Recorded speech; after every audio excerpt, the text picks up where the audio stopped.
बच्चों। तो चलिए अगेन मैं एक नई वीडियो लेके आया हूँ आप लोगों के लिए, जो कि हमारी सीरीज चल रही है ISS fast paper solution paper 1 2023। तो बाकी क्वेश्चंस मैं पिछली वीडियोस में कर चुका हूँ आपके लिए अपलोड।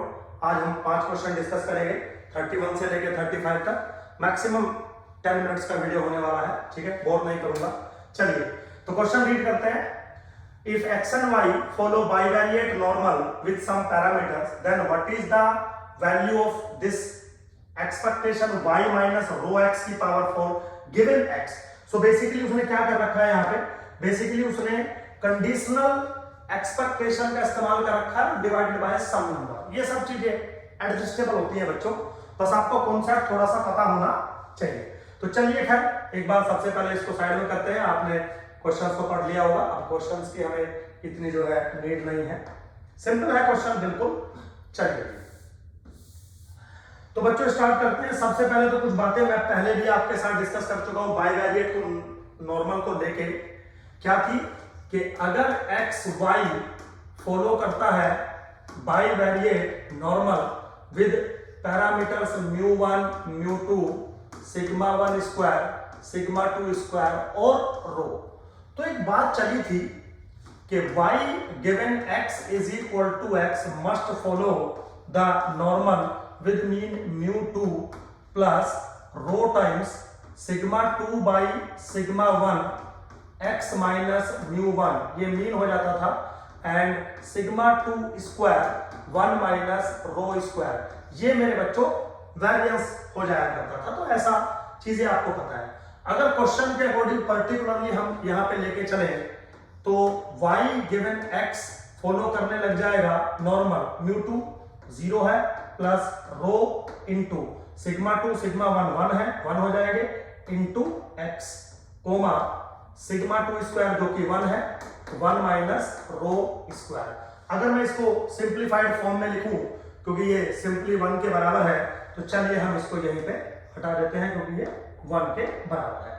तो बेसिकली मुझे क्या मिल रहा है, मुझे एक कंडीशनल रैंडम वेरिएबल मैं डिफाइन कर पा रहा हूं y given x which is 1 dimensional normal जिसका मीन है रो x और जिसका वेरिएंस है 1 minus rho square. Very simple. तो according to this scenario can be say that the y minus rho x given x must follow normal 0, 1 minus rho square. ऐसा क्यों? आपको change of origin और change of scale का property पता होगा normal के case में। तो ये एक मैंने रैंडम वेरिएबल बनाया विच इज सिंपल। ठीक, अब देखिए मेरे बच्चों 2-3 बातें हैं, मैं यहां आपको समझाता हूं। मान लीजिए कोई सिंपल रैंडम वेरिएबल है आपके पास x जो कि फॉलो करता है normal mu comma sigma square को, तो x माइनस म्यू फॉलो करने लग जाएगा नॉर्मल 0, सिग्मा स्क्वायर। ये प्रॉपर्टी मैंने यहां पे इस्तेमाल करी है।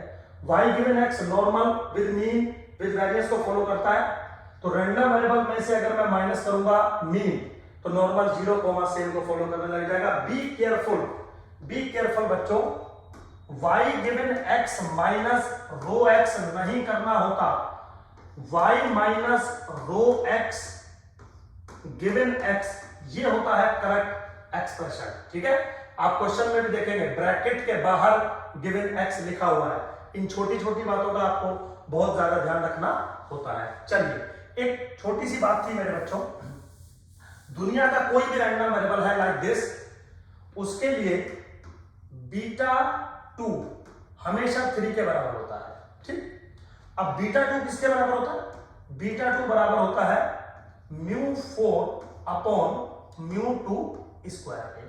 μ4 किसके बराबर होता है? Expectation of x minus expectation of x की power 4 divided by variance of x का होल स्क्वायर।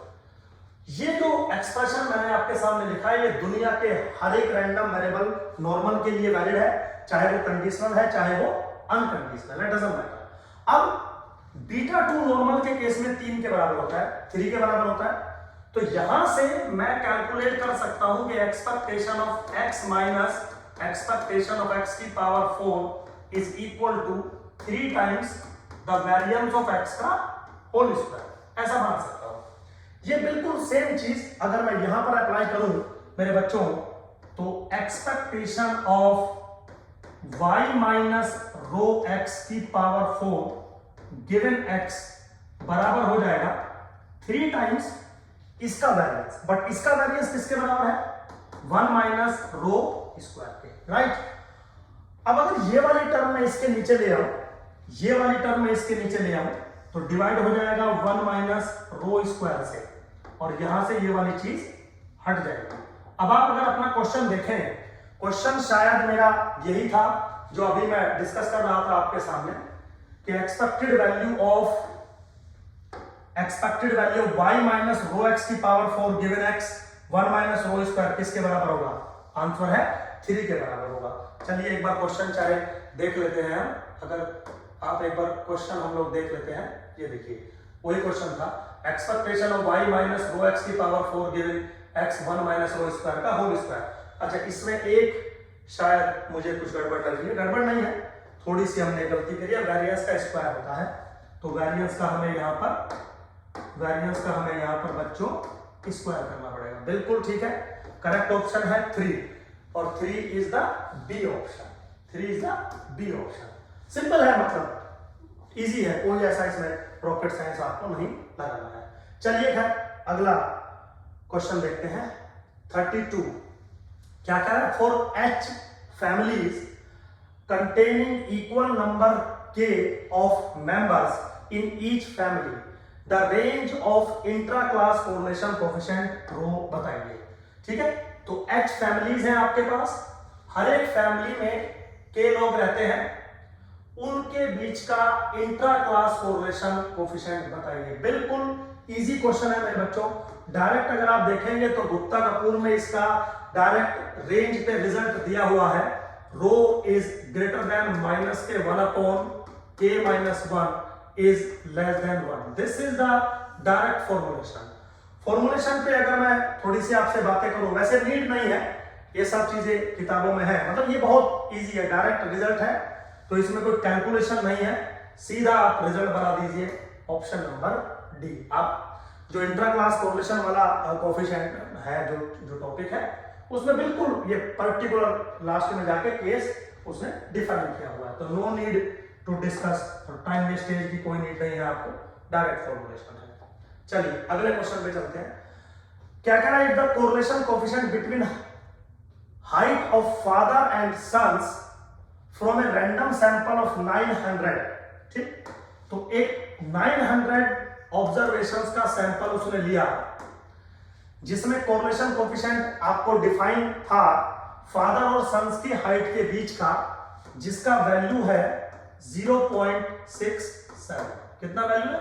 0.67। ठीक, अब क्वेश्चन है what is the standard error. तो सबसे पहले तो मेरे बच्चों स्टैंडर्ड एरर का फॉर्मुलेशन क्या होता है? Standard error when we measures the population correlation coefficient by the sample correlation coefficient r is defined as 1 minus r square divided by under the root of n। ठीक है, सारी value मेरे बच्चों given है, r आपको given है, n आपको given है, सारी वैल्यूज पुट करोगे, जो आपका रिजल्ट बन के आएगा वो 0.018। ए ऑप्शन इसका है। ऑब्वियसली बात है, ये कैलकुलेशन एक टीचर के करने की नहीं होती है, मतलब सही है, बिल्कुल सेम है, वैल्यू मिलेगी आपको, आप एक बार थोड़ा सा ध्यान रखेंगे। ठीक है बेटा, तो आप n की वैल्यू हो गई, r की वैल्यू मैंने डाल दी, कैलकुलेशन करके देखोगे तो सेम रिजल्ट आपको मिलेगा। तो ऑप्शन ए इज करेक्ट। बहुत इजी क्वेश्चन था, मतलब इससे इजी कुछ धरती पे हो ही नहीं सकता। और अगर आपको ये चीजें नहीं पता है बच्चों, तो फिर आपको ISS की तैयारी करने का कोई अधिकार नहीं है, क्योंकि ये बहुत बेसिक है, इतना कम से कम आपको पता होना चाहिए। चलिए अगले क्वेश्चन पे चलते हैं, क्योंकि ज्यादा टाइम नहीं लगाऊंगा मैं वीडियो में। नेक्स्ट क्वेश्चन क्या कह रहा है बच्चों? सिंपल है बिल्कुल। The mean height obtained from a random sample of size 100 is 64 inches. तो एक एवरेज हाइट की, मीन हाइट की, हाइट्स की हम बात कर रहे हैं, जिसमें एक सैंपल हमने लिया n is equal to 100 units का, जिसका जो सैंपल मीन आया वो बराबर है 64 inches. The standard deviation of the height distribution is known as 3 inches, means sigma x is equal to 3 inches. जहां से सैंपल लिया गया है उस पॉपुलेशन का जो स्टैंडर्ड डेविएशन है वो 3 इंचेस है। What is the 95% confidence interval for mean height of the population where it is given that z 0.025 is equal to 2, ये गिवन है। सबसे पहले तो मेरे बच्चों ये क्वेश्चन इस पेपर का है ही नहीं, ये क्वेश्चन सेकंड पेपर का है, ये क्वेश्चन है इंटरवल एस्टिमेशन का। लेकिन ये कह के छोड़ नहीं सकते ना कि ये इंटरवल एस्टिमेशन का है, बट कॉन्सेप्ट बिल्कुल सेम लग रहा है। वो क्या कर रहा है, वो सैंपल के मीन से टेस्टिंग कर रहा है पॉपुलेशन के मीन की, और उसको कॉन्फिडेंस इंटरवल चाहिए कितना, 95% उसको कॉन्फिडेंस इंटरवल चाहिए। तो डायरेक्ट रूल होता है, अगर आपको 1 minus alpha into 100% confidence interval estimation चाहिए मीन का, तो डायरेक्ट फॉर्मूला होता है x bar plus minus Z alpha by 2 into sigma by root N. ये बिल्कुल सिंपल है, ठीक। इससे आपका इंटरवल बन जाता है कैसे, x bar minus Z alpha by 2 into sigma by root N comma x bar plus Z alpha by 2 into sigma by root N. ये सब चीजें आपको क्लास में पढ़ाई जाती हैं। आप कुछ नहीं, आपको सिर्फ वैल्यूज पुट कर रखी है, करनी है, सब दे रखी है। x बार किसके बराबर है, चलिए वैल्यू निकाल लेते हैं। x bar plus minus Z alpha by 2 into sigma by root N. x bar कितना है 64 plus minus Z alpha by 2। अब अल्फा कितना है 5%, बाई 2 करोगे तो 0.025 हो जाएगा। जेड की वैल्यू दे रखी है 2 इंटू सिग्मा किसके बराबर है बच्चों 3 divided by under root of n यानी के 10। तो कितना बना 64 प्लस माइनस 0.6 कितना बना 63.4 से लेकर 64.6 तक। Now this is my interval estimation. देखो कहीं ना कहीं ऑप्शन में आपको दिखा रखा होगा ऑप्शन नंबर ए। बहुत सिंपल क्वेश्चन था, बस एक छोटी सी प्रॉब्लम ये थी कि ये यहां का क्वेश्चन नहीं है, this is interval estimation, but UPSC है, या ऐसा भी नहीं कह सकते ये आउट ऑफ द सिलेबस आ गया, उतना सब कंसीडर करके चलना पड़ता है।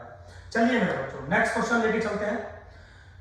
इन an art school 380 children out of 800 were found to be singers. ठीक है, तो वो कह रहा है कि हमने 800 स्टूडेंट्स का एक सैंपल लिया जिसमें से इतने जो स्टूडेंट्स हैं चिल्ड्रंस हैं वो सिंगर्स हैं। ठीक, if E is the standard error of proportion of singers, मतलब जो सिंगर का proportion है उसका जो स्टैंडर्ड एरर है वो E है, आपको फाइंड करना है वैल्यू, एक बड़ा सा नंबर उन्होंने कुछ दे दिया, तो बेसिकली आपको E स्क्वायर पे काम करना है। तो ऐसा क्वेश्चन हम पहले भी कर चुके हैं, बहुत सिंपल क्वेश्चन है। बेसिकली वो स्टैंडर्ड एरर कैलकुलेट करना चाहता है इन द सैंपल प्रोपोर्शन। ठीक, अब स्टैंडर्ड एरर E जो इस केस में होता है सबको पता है under the root of P into Q by N। P is what the sample proportion, Q is what 1 minus P, N is what the sample size. ठीक, तो जैसे आप इस चीज को कैलकुलेट करोगे या यहां से आप लिख लीजिए E स्क्वायर किसके बराबर बनेगा P into Q by N। मेरे बच्चों अब P किसके बराबर है, सैंपल प्रोपोर्शन 380 डिवाइडेड बाय 800, क्योंकि 800 में से इतने लोग सिंगल हैं, बाकी लोग नहीं है, तो बाकी आप जरा देखेंगे कितने बच गए 420 बच गए डिवाइडेड बाय 800। तो ये आपका P हो गया, ये आपका Q हो गया, डिवाइडेड बाय कर दीजिए इसको N से। N कितना दिया है, N कितना दिया है 800। ठीक है मेरे बच्चों, यहां से आपको वैल्यू कैलकुलेट हो जाएगी E स्क्वायर की, और जो भी वो एक्सप्रेशन आपको दिया गया है क्वेश्चन के अंदर something into E square multiply करोगे आंसर आ जाएगा 399। आप करके देख लीजिएगा, वेरी इजी। चलिए मेरे बच्चों, तो ये जो पांचों क्वेश्चन थे बिल्कुल सिंपल थे, इनसे आसान कुछ हो ही नहीं सकता। जो बस वो 31 वाला क्वेश्चन था वो थोड़ा सा टेक्निकल था, वो भी लिटिल बिट, ऐसा नहीं है। तो यूपीएससी का ISS का क्वेश्चन पेपर बिल्कुल भी टफ नहीं आता है, अगर आपने अच्छे से पढ़ रखा है तो कंफर्म हो जाएगा। खैर anyway, all the best for your exam. Hope so आपको अच्छा लगा होगा। मिलते हैं नेक्स्ट वीडियो में। Thank you very much.